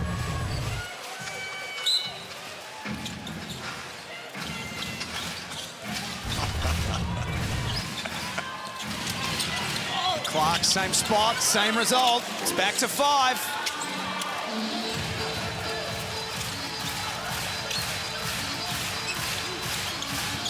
We're going to the end at the Cairns Convention Centre. Wardenberg back into the game. It's the shots he has to keep taking. Jim McCall did the hard work, got you a wide open look at the top of the key, and that was potentially counted. That would have been the slowest continuation in basketball history had that gone. You take it, though. Watch it back, you're right. No way. Here we go. 2 here.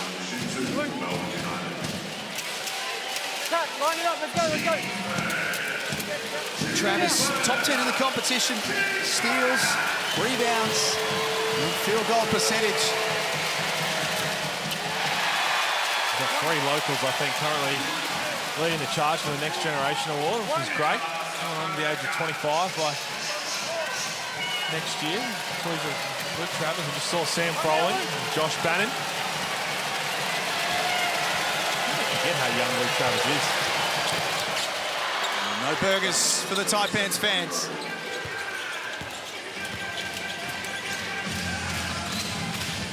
They trail by as much as 10 midway through the third quarter, Melbourne. They got it back to 1, the difference, and then Cairns early in the fourth quarter. Took that lead back to 9. Miller doesn't take a lot of threes. A flat dart hits the mark. Pete, we've played in many, many games. Some of the shots you hate to see the opponent hit is a late shot clock banker or a guy that can't shoot the 3-ball, knock one down. It's Bobby Klitman. Right in the bump. Sending that back from Luke Travers, and the crowd's up and about. Geez, I'll tell you what, this would set him alight. And the call wasn't far off Wardenberg. An offensive foul. Call on Sam Wardenberg there. Referee saying elbow to the face. We're going to get a challenge here. 77-70 in the snooze timeout. I think we're going to get a challenge.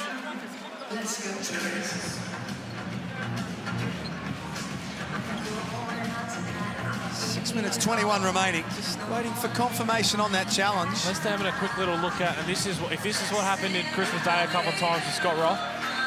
You call something and you get time to see the replay on the big screen and say, oh, yeah, okay, I'll challenge. I might have rescinded it. No challenge, just a timeout in that case.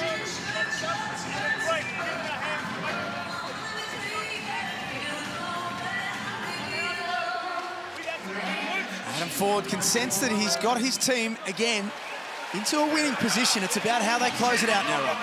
Well, obviously, this is an outstanding performance against the best team in the league, but I think this is more of what he thought would be consistently produced over the course of this season.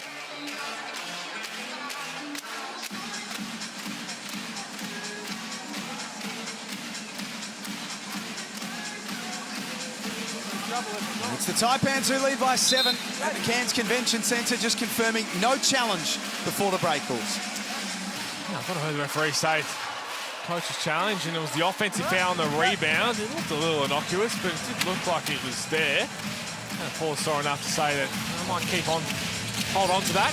Might need it the way this game's going. Clark at top of the key. 0 from 4 tonight. We highlighted in pre-game. Leads the league in 3-point percentage. Outside of Chris Golding, they're 4 of 15 from 3. Golding 4 of 8 himself. 43, 4-3, hold on. He picks up a foul off the ball. And Hulls with Menenga having 18 points. When do you come back with him? And there's been a sub here. Yeah, he just came back on. Right on cue. Right on cue, good timing. Ford thinking the same thing, but just to tell you what, once again, Pat Miller's just had his way, hasn't he? Menenga drew the closeout that time. Miller for his second three. Clutch from Pat Miller. And I like how Menenga didn't go after the three. Got in there, created an opportunity. May have been a charge, got away with it. I'd love to see that again. I thought Delhi did a really good job of just putting his body on the line. We're trying to get that out of the game, Pete. Double-digit lead once more for the Taipans. Dellavedova short, kicks it back out for Travis. He can't make it count. Yeah, but Pat Miller, I was just talking about it. He's had two massive games against Melbourne United. 25 points, 4 assists. On the back of 32 when they beat Melbourne in round 9. Just 26% from 3 and he's 2 of 3. Right now, they are playing winning basketball. It's always a tough place to win on New Year's Eve, even for a great team like Melbourne United, who now have their backs firmly to the wall.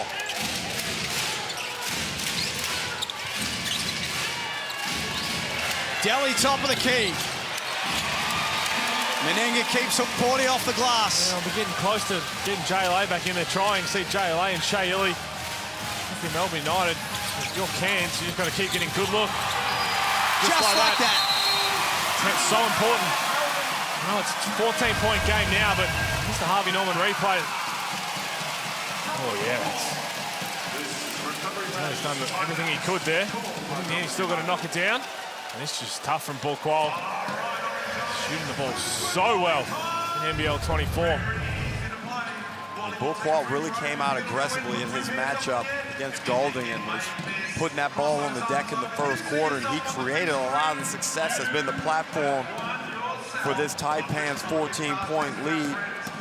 Wow, what an amount of productivity from McCall, 15, Miller, 27, to go along with four assists, and he's been outstanding getting in the paint. He's got soft touch. He's had that all year, and this from a guy who we really didn't anticipate, Jack, playing this type of role in the team. As I said before, that pull-up jumper is there anytime he wants it.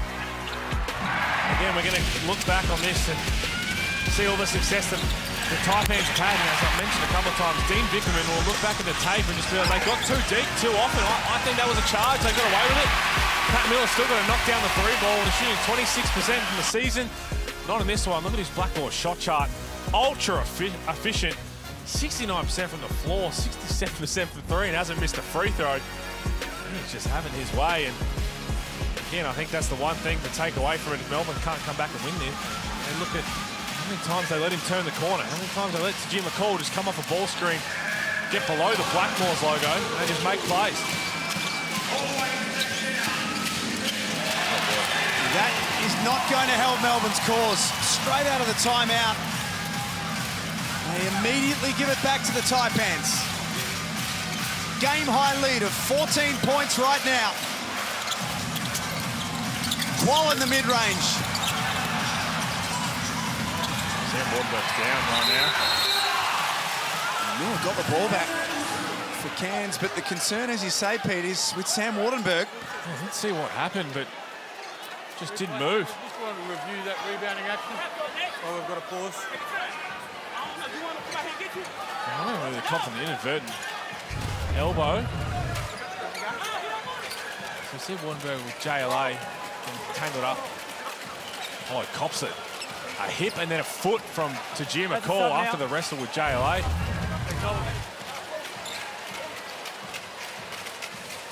Even the way that he had his head sort of tangled up in Luala Chul's arm, it was just nasty. Kind of slung around into the... Foot across the neck. Thank you, replay center.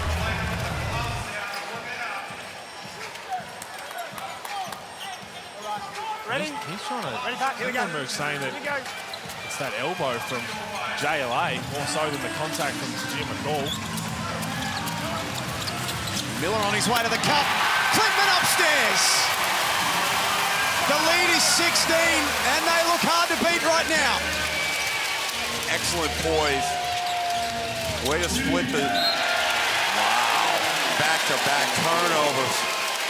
Uncharacteristic Melbourne United play, but as I was going to say, the Taipans look really poised. They're able to split that pressure defense. Miller gets to the free throw line. It's textbook from there, and Clintman knows what to do. Go up and ram it home like your mama told you. Well, Travis had no option there, did he? Tries to hang back. There's going to be a floater over him. Has to make the right decision. And score Melbourne United just 38% from the floor. Well, that's probably, 70 points is not enough, but it's more concerning was they've given up 52% from the floor. It's just been too many easy buckets, and here's the run home for Cairns. Away in Tasmania is never fun. Adelaide, we know they've had their struggles. Illawarra is a different team. Brisbane got a win. Casey Prather expected to come back. The thing for them, though, here is to play more of what we've seen tonight. We've seen them twice now against Melbourne play fantastic basketball, and then we've seen them against other teams in the playoff race fall dramatically short. I mean, the second half the other night in Sydney was mind-boggling when you push it up against this performance here tonight. You know, so much of what this team's success about is energy, attitude, effort. They're not so much a team that's going to beat you off their skill. They've got to be ramped up and defend and get out and get those types of plays we just saw. Dunks, good looks at the rim. And I think that can be one of the drawbacks of being so young and youthful, right, in terms of the way that their roster is structured is sometimes you play to the team in front of you. So they're playing right now for the top team in the competition, and they're all cylinders are firing, but then they go on and they play a team in the bottom four, and all of a sudden they play down to their level, and they look completely different. It's night and day, and that's the task for Adam Ford when you've got all youngsters. You've got a couple of guys this is third year of McCall in the league, but Menenga's a rookie. Sam Wardenberg is second year, but he's still a youngster. Taron Armstrong and Pat Miller's a grandpa, basically, on this team.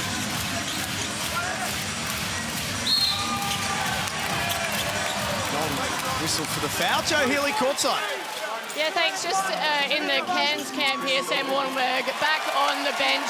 He's eager to get back out on the court. He's not happy that the Cairns staff at the moment are stopping him from doing so. But given the lead that they've got, it's probably best that he stays where he is. And to be honest, everything else, I can barely hear myself think. It is an absolute party in here already. The crowd are loving this. Where are they all heading after this, boys? Oh, well, there's only one place, isn't there? $1. Just go in there and see Ruck's jersey on the wall. There's a strong chance that Mr. Von Hoff's already there. Oh, goodness.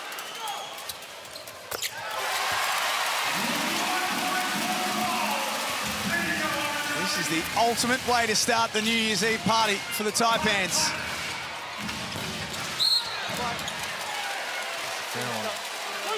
Back to the Sam Wardenberg point, I think that's a smart decision from Cairns, right? Anytime you have anything with the head, just be extra cautious, because this game looks albeit over.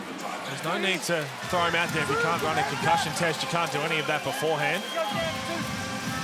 You start looking at some of the Taipans plus-minus numbers. Call 23, Menenga 24, Qual 22. And those are all in the positive. I did not make a mistake. And the worst person has been Josh Roberts at a -7, and I don't think that truly represent his impact. The numbers weren't good, but I thought he did some positive things while on the floor. I'm with you. Oh.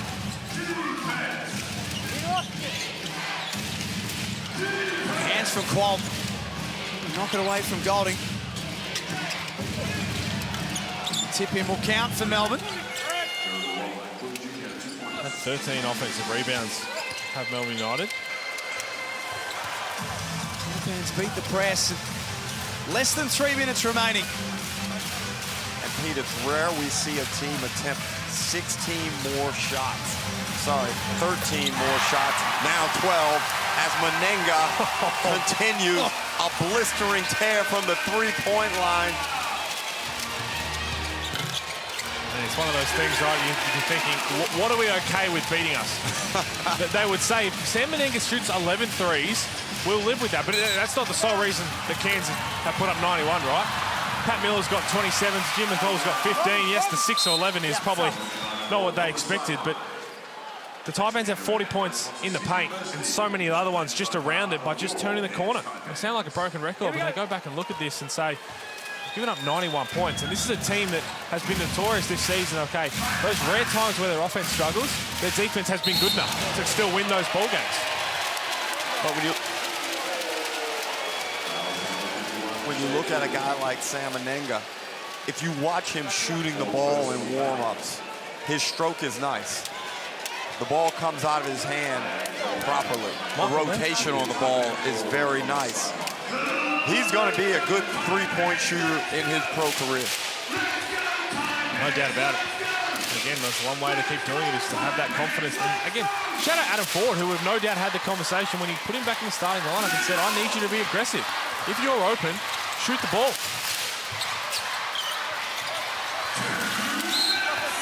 That's a good call as well. That's just Shea Ely doing Shea Ely things. That swing. Called for a hook. Picks up his third. But you wish you had arms like that, Ruck. No. New Year's resolution. More protein? Yep, I'll start it around April 15th. Wouldn't want to hurt that suit, though. Couldn't get those pythons in there. Oh. That didn't look good. Oh, that's not good. Grab the hamstring as well. Oh. Stopped really abruptly, didn't he? Looks to be all right. Probably not taking any chances here if I'm too Vickerman either. And someone at the scorer's bench. Melbourne's next game is January the 4th. Oh, boy. Where they play Sydney in Sydney. And for the Taipans, they play 2 days later in Tasmania. Massive games for both teams coming up next. Pete, I believe you'll be in Sydney for that matchup. Yeah, think about it. You got any early teaser predictions for the viewers? You normally don't want to be on the other side of a bounce-back game from the ladder leaders, right? But Sydney have needed, they showed what they could do at their very best. Denzel Valentine, everybody's been waiting to see him have that kind of performance. And again, the question I had was kind of like, where's that aggression been all the time? And I think sometimes we get lost with how much talent they do have. And two teams that don't like each other. Two teams that have a great history of putting together some close finishes. Don't forget, of course, tomorrow it's Tasmania versus the Breakers. New Year's Day basketball.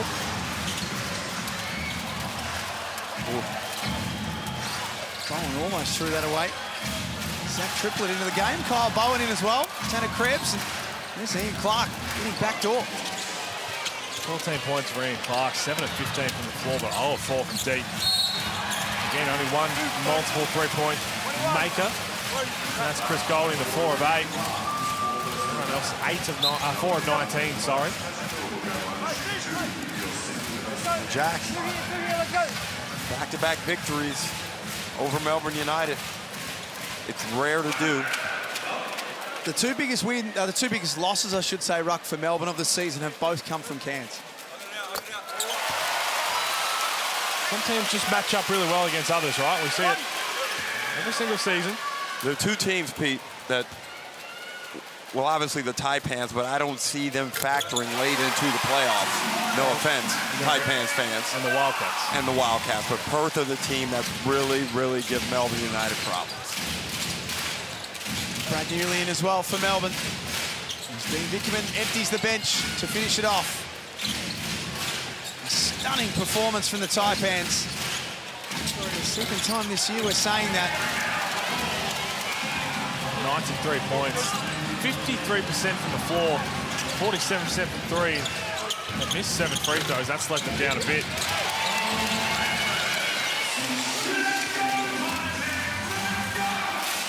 Now they can really soak it up and enjoy it.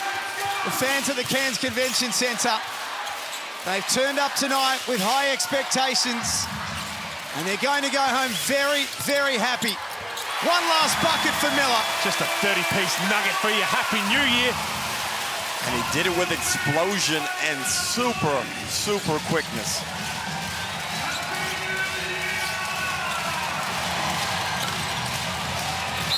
Bowen tips it in. This conversation started a long way out. I'll be in Pat Miller's ear right now saying, what will it take to keep you for next year? We don't see it too often. Imports coming in new to the league who have this massive dynamic impact from the jump. Normally it takes a little while to get going on his second season, but he's been unbelievable. And he suits what that team is about and what Adam Ford's about. Except for the age factor. True, but that you need some experience and some savvy. You need to know that every point counts. Armstrong looking for a late bucket. Their best is good enough to beat the best. Not once, but twice this season. The Cairns Taipans beat the ladder-leading Melbourne United by double figures. Winners on New Year's Eve, 95-78, and they're going to party all night long in far north Queensland. Just had outstanding contributors all across the board. Yep, Pat Miller had 31 points, 5 assists. Sam Menenga, 22 and 11. Might hear from him soon enough. But Tajir McCall, as quiet as they come, 15 points, 8 rebounds, 10 assists. We nearly had back-to-back triple-doubles in the NBL. Hadn't seen one all season long until Trey Kell, and just 2 rebounds shy for Tajir McCall, but everyone else chipped in when they had to, and defensively to hold Melbourne United, who scored 95 a game to 78. And they seemingly, Melbourne United never got out of the blocks. Just always caught in a general malaise. We just didn't see those guys get going. We saw a bit of a patch from Golding. We saw a little bit of Ian Clark. But overall, full credit to the Taipans for coming out, executing an outstanding game plan, and applying the defensive heat. And what it really did show, this looked like a Melbourne United team that hadn't played in 8 days, right? They hadn't played in 8 days, so unlike Cairns, who just keep coming to turn up and hoop, looked like a team that had a long stint of practice, rest, Christmas. They did look very lethargic out there. They're such a confidence team, aren't they, Cairns? They scored the first 6 points of the game. They started well in the first quarter, Ruck. They were in it early, but we've seen them in other times this year when they don't start well and they play from behind all night. And that's right. It's that youth, it's the emotion, and when it's high, they're good. Let's get down to Jo Healy. She's got our Foot Locker player of the game. I certainly do have Sam Menenga with me. Sam, congratulations on the win. An NBL career high, 22 points. How does it feel? Yeah, it feels good. It feels really good. It's better off getting the win, but it feels great. It was a wonderful team performance out there as well. You managed to keep Melbourne to under 80 points. How were you able to do that? We stuck together. When they started making shots, we stuck together. We stuck to the game plan, and we finished strong. Wonderful way to end the year. How are you going to celebrate? With my teammates. Awesome. Enjoy it. Appreciate it. I think he's deserved a couple to celebrate tonight, Sam Menenga. Career night for him, 22 points, 6 made threes. I just want to whisper, though, for the rest of the night. He was unbelievable. And again, just the signs of aggression is what is going to help them going forward. Pat Miller's going to do his thing. Taj McCall's going to do his thing. Who's their third main offensive weapon? I think we're starting to see a hero. Well, Pete, the interesting thing is, and we know, he must be doing this really well in training because in these games, they're looking for him to shoot the basketball. They're passing that ball to him with confidence and belief. Look how McCall got it to him. He's like, here you go, knock this thing down. And if they develop him as a threat, that really opens up penetrating lanes for Miller and McCall and Qual. Let's get back to Jo Healy. I've got Pat Miller with me this time, Pat. Again, a fantastic performance from you guys. You've beaten Melbourne United twice this season. What is it about this matchup and this team that enables you to do that? It's the best team in the league. I think you come prepared to play the best team in the league. I think we just came out with energy. I think it started with me, but off the court, we got a team, a player chat, and so I hit the player chat up about a new focus we need and holding ourselves accountable. And I think just playing them again, and they're the #1 team, and everybody expecting us to lose, we came out with a sense of urgency. You've had a really tough schedule. I spoke to 40 before the game. He said you guys are absolutely cooked, but you managed to dig deep. How did you do it? Just being resilient. I think it's just about being mentally strong, and that's what we're trying to do. we have been inconsistent. You know, we show flashes we good, then we show we not that good. But I think it's humbling. So, like I said, I'm looking forward to the rest of this season. It's a big win tonight going into the new year, so I know I'm happy about that. But I'm ready to keep working and prove everybody wrong that's talking bad about us, and just show some consistency. And that's what it's going to start with us to do that, and then they'll change their minds about us. Any resolutions for 2024? No, just continue to be a good person, a family man, take care of my family, my wife and kids, continue to get better at basketball, and thanking God, you know, being thankful, and just want to win for the fans, you know, so that's my goal, finish the season strong, and then see where we go from there. Wonderful performance. Congratulations again. Thank you. He's a man of very good values, and he's a man that can play very good basketball. Well, obviously, I spend a lot of time up there covering the Taipans, and he's an outstanding person, Pete. Just great to be around, gives us his time, and he's performed really well. I said at the outset, this wasn't supposed to be his role. He was supposed to be a support to the starting point guard, Taron Armstrong, but the way it's turned out, he's become the guy up there, and he's accepted that role brilliantly. And this was just another great performance by Miller. And again, we're seeing all this stuff on the court right now, but another reason we want to lock him away is for that high character, right? And it's hard to find both have a massive impact in the as soon as they come into the league. As they look at the Mitsubishi Motors ladder, and woo, oh my, that middle pack, which is the entire league, percentage will come into play as it always does. How interesting is this table now? It didn't look like this 24 hours ago. No. Crazy. No. And all of a sudden, it's back to being a logjam once more. We're going to come back and wrap it up on the other side of this. It's the Taipans who start New Year's Eve early, winners 95-78 over Melbourne United.